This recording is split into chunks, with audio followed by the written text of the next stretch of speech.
starting with Into the Radius. Now this is one of those games that should be impossible to run on standalone hardware.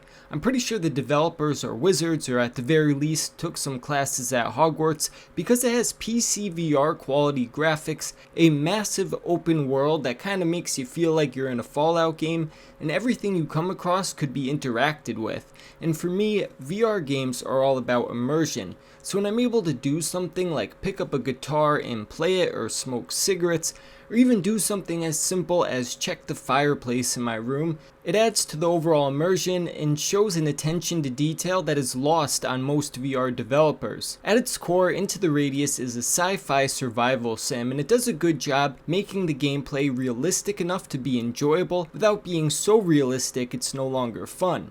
Next up on the list is Resist, which is kind of like The Matrix meets Spider-Man. The first video I ever made on this channel was actually about Resist. I loved it then, and while it's not a game that I still go back to on a daily basis, when I do go back into it like how I did before making this video, I fall back in love with it.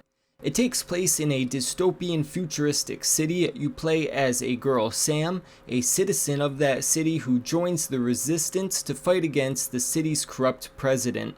Goodbye, Hammond.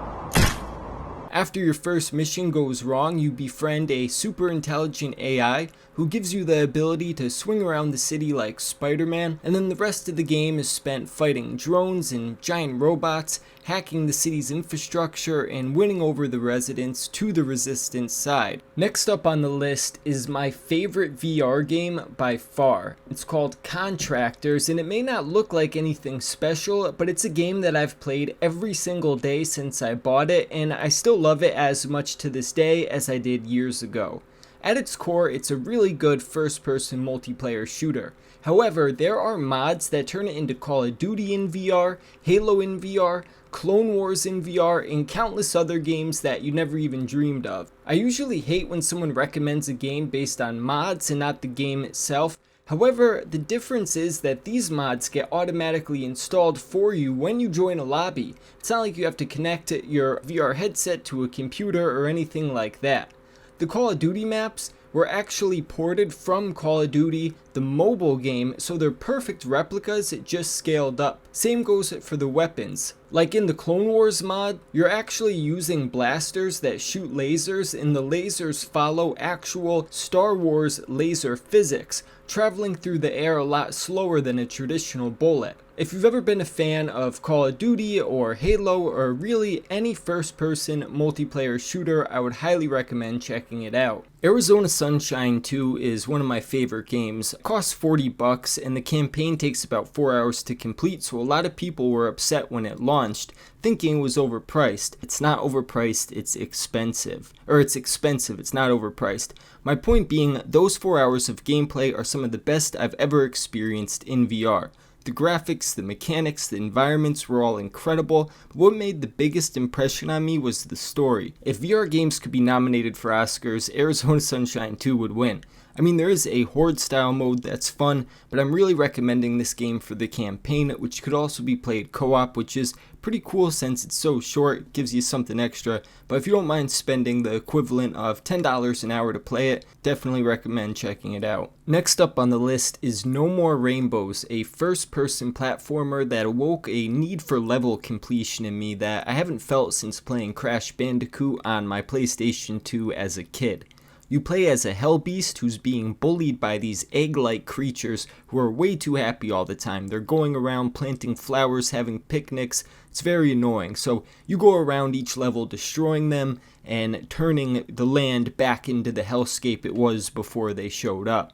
There are more than 30 levels, each of them is super unique. A lot of the mechanics in them you might recognize from older platformers, and it's so cool to experience them in first person in VR. Similar to a game like Gorilla Tag, you move around using only your arms, but unlike Gorilla Tag, the movement feels a lot more polished. There is a multiplayer mode as well, but I would not recommend it because it's filled with a lot of shrieking kids. The campaign, though, is definitely worth it 100% and deserves the praise. Next up on the list is my personal favorite survival RPG, GreenHell VR. You play as Jake Higgins, a famous anthropologist who gets lost in the Amazon rainforest. You originally arrived there with your girlfriend, but you guys get separated and you lose your memory. So the gameplay entails you trying to find her and remember what's happened to you, all while trying to survive in these extremely brutal conditions. I also just saw they released a prequel for free which has a bunch more gameplay, and co-op mode is coming later this year. If you're looking for a survival RPG that's a little more relaxing, I got a good option for you as well. Medieval Dynasty came out a few months back, and originally I didn't expect much from it, but since then I've fallen in love with it. If you haven't heard of it, the best way I could explain it is it's like a mix between Skyrim without the fantasy element in the Oregon Trail.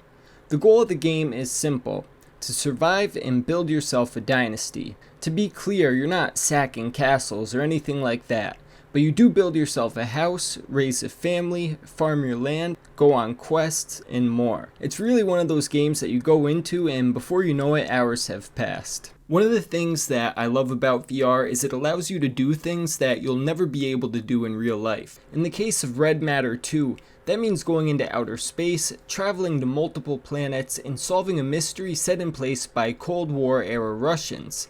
Just like I mentioned with Into the Radius, the graphical fidelity in Red Matter 2 should not be possible on standalone hardware.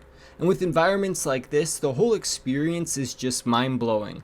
You play as Sasha, a lunar agent who gets woken up from a coma after receiving a distress signal from an old friend.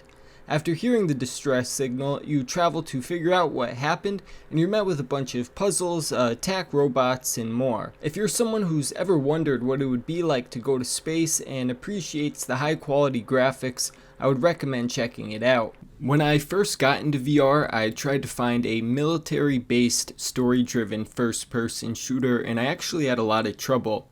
Then I found Zero Caliber Reloaded, and I instantly fell in love. It's one of the very few story-driven campaigns I've played through multiple times, and it has a really good multiplayer mode as well. You play as a newly enlisted soldier in a dystopian United States during a civil war. It's mostly just going through each level, killing any enemy soldiers you come across until you get to the opposite side of the map, but even so I had a ton of fun with it. The sequel is coming out later this month. I wouldn't be surprised if they did some sort of bundle deal, so if you've been thinking of checking it out anyways, it may be a good time to take advantage of any sales. I never liked Battle Royale games. I always thought they were for kids, and I personally preferred a faster paced style of gameplay. However, not only did Contractors Showdown change my mind, it's now at the top of the list of my most favorite VR games ever. While there's definitely a learning curve, once you are aware of the rules and in-game mechanics, it becomes an unmatched VR experience. Knowing you have only one life provides not just a level of anxiety and intensity to your own game, but a level of satisfaction when you kill someone else, knowing how much you really cost them. I know the way I phrase that makes me sound like a psychopath, but hopefully you know what I mean. Later on this month, they're going to have a huge update where they're going to be adding cars and quads and other stuff to the game, so that should be a pretty cool thing. Anyways, yeah, if you like Battle Royale games or have ever been interested in trying one, I would definitely recommend checking it out. I can't do this video without mentioning Asgard's Wrath 2. The cool thing about this game is it was built specifically in mind to show off VR hardware. There was no concern for money or limitations put on the developers, and you could really tell while playing it. On top of a level of polish that I personally haven't seen since Half-Life Alyx, the game also has a 60-hour plus runtime. If you're a fan of VR, I'm sure you already know a lot about it, so I'm not going to go too deep into it, but it's definitely one of the best VR games ever. While I was aware of the Resident Evil series, I never played it until Resident Evil 4 VR came out, but once I did, I fell in love and now I'm going to be a lifelong fan. If you're not familiar with Resident Evil 4, you play as Leon Kennedy on a mission to rescue the president's daughter. While trying to find her, you come across a cult of zombies who have these octopus type things that come out of their head. And yeah, it's just a really incredible experience. Everything about it is very well done. So if you were a fan of the original Resident Evil games, or if it seems like something you'd be interested in, I would definitely recommend checking it out. If you guys think I missed any games I should have included, let me know in the comments down below. Thanks for watching. I'll see you next time.